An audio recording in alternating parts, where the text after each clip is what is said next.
కదా, వేరు వేరు కదా అది. కాబట్టి పవన్ కళ్యాణ్ గారు మాట్లాడడం హిందూ ధర్మం కోసం చాలా మంచి కార్యక్రమం. అది మాట్లాడే దమ్మున్న నాయకుడు ఎవడన్నా ఉన్నాడా? ఓటు బ్యాంకు కోసం హిందూ ధర్మాన్ని నమ్మేసుకున్న రాజకీయ నాయకులు కూడా ఉన్నారు. హిందువులకి ఏదైనా జరిగితే వచ్చే రాజకీయ నాయకుడు ఉన్నాడా? ఏ పార్టీ అన్నా ఉందా? నేను మొన్న ఆవులు పట్టుకున్నాను, నేను గోవులు పట్టుకున్నాను శివరాత్రి మహాశివరాత్రికి. నన్ను అరెస్ట్ చేసి ఆవులు పట్టుకున్నానని చెప్పేశాను. నన్ను అరెస్ట్ చేశారు. అరెస్ట్ చేసి రాజనగర్ స్టేషన్లో పెట్టారు. పెడితే ఎవరైనా సరే ఏ పార్టీ కూడా రాలేదు. ఒక బీజేపీ పార్టీ నాయకులు వచ్చి ఆవిడ నిజంగా ధర్మ ప్రకారంగా ధర్మంగానే పనిచేసింది, ఆవిడ చట్టపరంగా పనిచేసింది, ఆవిడ ఎందుకు అరెస్ట్ చేస్తారని చెప్పేసి నన్ను బయట తీసుకొచ్చారు. ఉన్న పార్టీ నాయకులు ఎవరైనా వచ్చారా? హిందువులు ఇప్పటికైనా ఈ విషయం తెలుసుకోవాలి. హిందూ ధర్మంకి సపోర్ట్ చేసేది ఎవరైనా ఉన్నారంటే వాళ్ళకి మనం ఓటేయాలి. నానా చెత్త పార్టీలకి వేయకూడదు ఓటు. ప్రతి ఒక్కడు వస్తాడు ఓటేసామని, అందరికీ వేసేయకూడదు. అటు జయశ్రీరామ్ అన్నప్పుడు మనం ఓటేయాలి.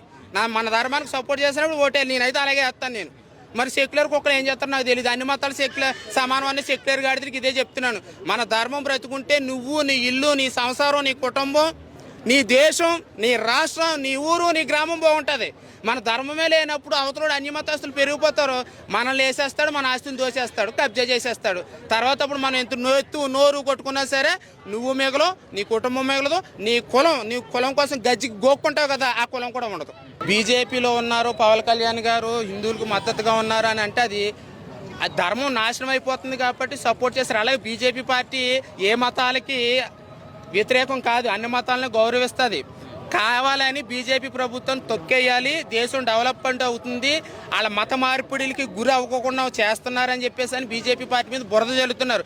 దేశం డెవలప్మెంట్ అయ్యిందనుకో, దేశం డెవలప్మెంట్ అయితే అప్పుడు మనం ఏం చేస్తాం? మత మార్పులు చేయడానికి అవకాశం అవ్వదు.